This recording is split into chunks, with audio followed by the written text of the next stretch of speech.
একদিকে যখন মধ্যপ্রাচ্যে যুদ্ধের দামামা বাজছে, ইরানের উপরে আমেরিকা যে কোনো সময়ে এক বিধ্বংসী হামলা চালাতে পারে বলে আশঙ্কা করা হচ্ছিল, ঠিক এই আবহে পবিত্র রমজান মাসের মধ্যেই পাকিস্তান এবং আফগানিস্তানের মধ্যে একটি ধ্বংসাত্মক যুদ্ধ শুরু হয়ে গেল, যে যুদ্ধের ইতিমধ্যেই এক বড় সংখ্যক মানুষ নিহত এবং আহত হয়েছেন।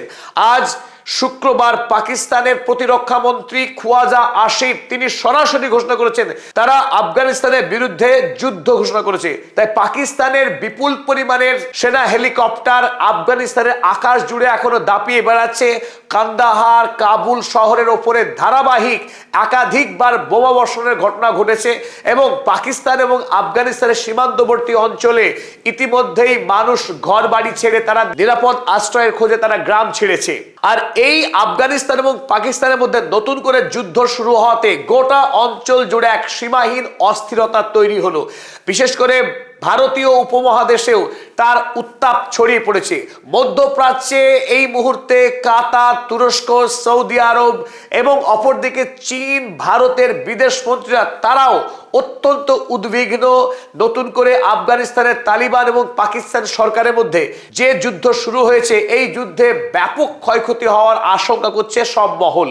আফগানিস্তান এবং পাকিস্তানের মধ্যে সাম্প্রতিক যে যুদ্ধ শুরু হলো, সেই যুদ্ধের পশ্চাতে কিন্তু পুরোপুরি পাকিস্তানের প্রধানমন্ত্রী শেহবাজ শরীফের হাত রয়েছে বলেই অনুমান। কারণ তালিবানের পক্ষে পাকিস্তানের উপরে কিন্তু প্রথম হামলা চালানো হয়নি।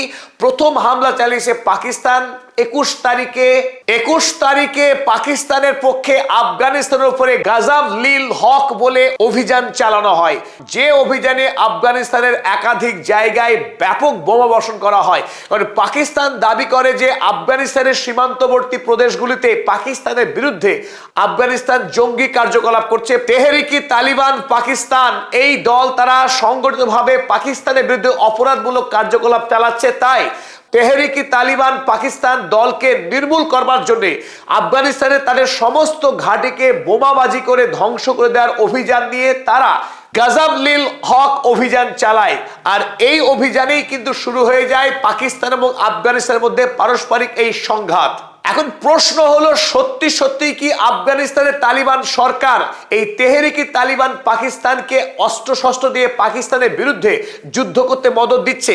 আর এই দ্বন্দ্বের মধ্যে ভারতবর্ষকে জুড়ে দিয়েছে পাকিস্তান। পাকিস্তানের অভিযোগ, ভারতবর্ষের মদতপুষ্ট হয়ে তেহরিকি তালিবান পাকিস্তান তারা শক্তি পেয়েছে।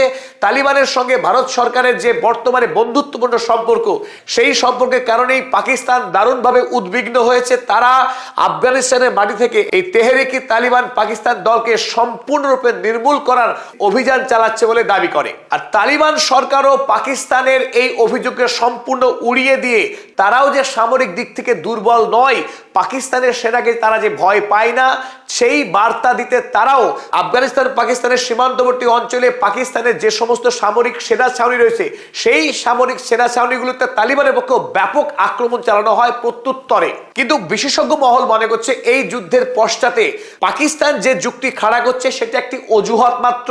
এটা সম্পূর্ণ মিথ্যা এবং ভ্রান্ত অভিযোগ। তেহরিকি তালিবান একটা অজুহাত মাত্র। আসল কারণ লুকিয়ে রয়েছে শেহবাজ শরীফের সঙ্গে ডোনাল্ড ট্রাম্পের যে সখ্যতা। শেহবাজ শরীফ ডোনাল্ড ট্রাম্পের অঙ্গুলি হেলনে পাকিস্তানের সরকার পরিচালনা করে। শেহবাজ শরীফের কোনো ব্যক্তিত্ব নেই। একদিকে সামরিক নায়ক আসিম মুনির, অপরদিকে ডোনাল্ড ট্রাম্প অ্যাডমিনিস্ট্রেশন। তাদের অঙ্গুলি হিলনেই এই শেহবাজ শরীফ তিনি বেঁচে আছেন, তার সরকারের অস্তিত্ব টিকে আছে পাকিস্তানের মাটিতে। কারণ শেহবাজ শরীফ জনপ্রিয় ক্রিকেটার এবং পাকিস্তানের সর্বকালের জনপ্রিয় প্রধানমন্ত্রী ইমরান খানকে ক্ষমতাচ্যুত করে তাকে অন্যায় করে জেলে বন্দি রেখেছে। এমনকি ইমরান খান যখন তার ডান চোখের দৃষ্টিশক্তি হারাতে চলেছেন, তাকে চিকিৎসার মৌলিক অধিকারটুকু থেকেও বঞ্চিত করেছে পাকিস্তান সরকার। এই সরকার সম্পূর্ণরূপে আমেরিকার উপর নির্ভরশীল। সাম্প্রতিক 19 ফেব্রুয়ারি ডোনাল্ড ট্রাম্পের বোর্ড অফ পিসের দ্বিতীয় সভাতে অংশগ্রহণ করেছিলেন শেহবাজ শরীফ। আর সেই আমেরিকাতে ডোনাল্ড ট্রাম্পের সঙ্গে সাক্ষাতের পরপরই 21 তারিখ পাকিস্তান এই অভিযান চালিয়ে দেয়।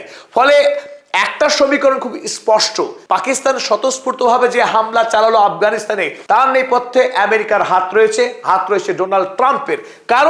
কারণ এই যে ডোনাল্ড ট্রাম্প তিনি সেপ্টেম্বর মাসে জোরালো দাবি করেছিলেন একাধিকবার তারা আফগানিস্তান শাসন করবার সময়ে বাগরাম এয়ারবেস তৈরি করেছিল। রাশিয়ার ফেলে যাওয়ার পর আমেরিকা যুক্তরাষ্ট্র যখন 20 বছর 2001 সাল থেকে 2021 সাল পর্যন্ত যখন আফগানিস্তানে ছিল, সেই সময়ে আফগানিস্তানের বাগরামে একটা শক্তিশালী সামরিক ঘাঁটি তৈরি করে, যেখানে ডোনাল্ড ট্রাম্পের দাবি আমেরিকার $1 ট্রিলিয়ন তারা খরচ করেছে, আমেরিকার বিলিয়ন ডলার তারা খরচ করেছিল আফগানিস্তানের মাটিতে। সুতরাং ওই সামরিক ঘাঁটি আমেরিকা নতুন করে দখল করবে।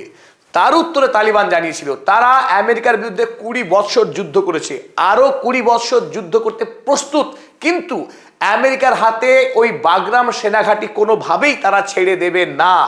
তারপর সাম্প্রতিক যখন আমেরিকা ইরান হামলা করতে প্রস্তুতি নিচ্ছে, ব্যাপকভাবে আরব সাগর জুড়ে একাধিক যুদ্ধ বিমানবাহী জাহাজকে যখন তারা ইরানের উদ্দেশ্যে জড়ো করছে, সেই মুহূর্তে তালিবান সরকার তারা সরকারিভাবে ঘোষণা দেয়।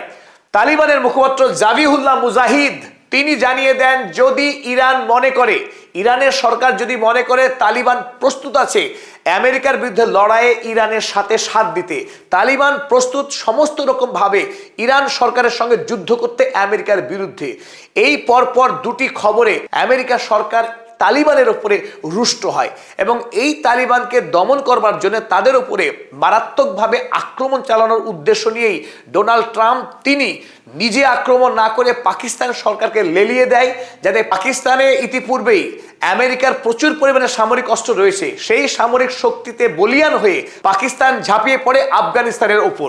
আজ শুক্রবারে পাকিস্তান আফগানিস্তানের বিস্তীর্ণ অঞ্চলে বোমাবাজি করেছে, তার মধ্যে অন্যতম আফগানিস্তানের রাজধানী কাবুল শহরে ব্যাপক বোমাবাজি হয়েছে এবং দক্ষিণ কান্দাহারে বিস্তীর্ণ অঞ্চলে বোমাবাজি করেছে আজ সারাদিন পাকিস্তান। তাছাড়াও ওয়ালি খান সেক্টর, আঙ্গুর আদা, পাকতিয়া প্রভিন্স এবং নাঙ্গারহাট জেলাতেও তারা বোমাবাজি করেছে।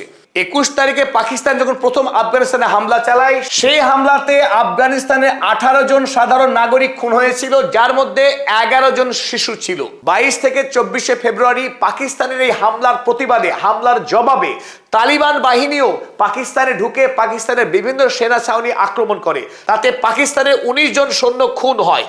তারপর আজ 27 তারিখ পাকিস্তানের প্রতিরক্ষা মন্ত্রী জানিয়ে দেয় তারা আফগানিস্তানের সঙ্গে সরাসরি যুদ্ধে লিপ্ত হলো, তারা আজ যুদ্ধ ঘোষণা করে দেয়। পাকিস্তান এবং আফগানিস্তান দুই দেশই তারা দাবি করে যে তারা শত্রুপক্ষের সৈন্যকে ব্যাপক হারে খুন করেছে এবং হতাহত হয়েছে, কিন্তু তৃতীয় পক্ষের নির্ভরযোগ্য সূত্র দাবি করছে এই যে ইতিমধ্যেই আফগানিস্তানের তালিবান সৈন্য 140 জন তালিবান সৈন্য খুন হয়েছেন এবং 30 জন সাধারণ আফগান মানুষ তারা খুন হয়েছেন পাকিস্তানের এই এয়ার স্ট্রাইকের ফলে।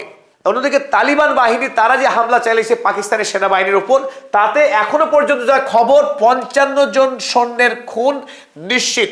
পাকিস্তান পক্ষেরও 50 জন সৈনিক তারা খুন হয়েছে তালিবানের আক্রমণের ফলে। আরো গুরুত্বপূর্ণ বিষয় এই যে পাকিস্তান এবং আফগানিস্তানের সীমান্তবর্তী যে জেলাগুলো আছে, সেই সমস্ত জেলার গ্রামগুলি থেকে ইতিমধ্যেই 12,000-এরও বেশি মানুষ তারা ঘর ছাড়া হয়েছেন। এই প্রসঙ্গে একটি কথা বলা যায় যে আফগানিস্তান এবং পাকিস্তানের মধ্যে বর্তমান যে যুদ্ধ এবং অশান্তি, এর পশ্চাতে রয়েছে কিন্তু ইংরেজরা।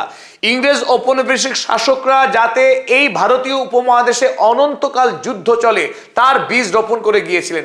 1893 সালে ব্রিটিশ কূটনীতিক মর্টিমার ডুরান্ট তিনি ভারত এবং আফগানিস্তানের মধ্যে এই সীমারেখা অঙ্কন করেছিলেন, যে সীমারেখাটা সম্পূর্ণ অবাস্তব, কারণ আফগানিস্তান এবং পাকিস্তান তারা আজ পর্যন্ত এই ডুরান্ট লাইনকে তারা মানে না তাদের রাষ্ট্রীয় সীমানা বলে, কারণ আফগানিস্তানের পশতু জনগোষ্ঠীর বৃহত্তর অংশ পাকিস্তানের মধ্যে চলে যায়, ফলে এই বিভাজন ছিল সম্পূর্ণ কৃত্রিম। এক বৃহৎ জনগোষ্ঠীর একটা অংশ চলে আসে পাকিস্তানে এবং একটা অংশ থেকে যায় আফগানিস্তানে। তাই এই পশতু জনগোষ্ঠী যদিও তারা রাষ্ট্রীয়ভাবে দ্বিবিভাজিত, কিন্তু নিজেদের মধ্যে তারা এখনো মনে করে তারা এক দেশ এক রাষ্ট্র। সুতরাং এই আফগানিস্তান এবং পাকিস্তানের মধ্যে যে সীমানা নিয়ে দ্বন্দ্ব, সেই দ্বন্দ্বের আজও কোনো সুষ্ঠু সমাধান হয়নি। এদিকে চীন দারুণভাবে উদ্বিগ্ন। কাতার এবং তুরস্ক, সৌদি আরবের মতো রাষ্ট্রগুলো তারা দফায় দফায় এই পাকিস্তান এবং আফগানিস্তানের বিদেশ মন্ত্রীদের সঙ্গে ফোনালাপ করেছে এবং চাইছে তারা যে কোনো মূল্যে এই দুটি দেশ আলোচনার মধ্য দিয়ে এই যুদ্ধের নিরসন করুক। কারণ ইতিমধ্যেই চীন ব্যাপক মাত্রায় তারা ইনভেস্ট করেছে আফগানিস্তানে, তারা ইনভেস্ট করেছে পাকিস্তানে। এক বাণিজ্যিক দিক থেকে চীনের বৃহত্তর স্বার্থ লুকিয়ে রয়েছে এবং ভারতবর্ষের পক্ষেও বিদেশ মন্ত্রকের পক্ষে এক কড়া নিন্দা করা হয়েছে পাকিস্তানের এই অতর্কিত আফগানিস্তান হামলা করার জন্যে। আমরা জানি মধ্যপ্রাচ্য ইতিমধ্যেই তুরস্ক, সৌদি আরব তারাও চাইছে না কোনোভাবে যে মুসলিম বিশ্বের রাষ্ট্রগুলো এই পবিত্র রমজান মাসে নিজেদের মধ্যে খুনোখুনি করে তারা শেষ হোক। তাই সবাই চাইছে আলোচনার মাধ্যমে এই যুদ্ধের পরিসমাপ্তি ঘটুক, বেঁচে যাক সাধারণ মানুষ, রক্তক্ষরণ বন্ধ হোক, শান্তি আসুক ইসলামিক বিশ্বে।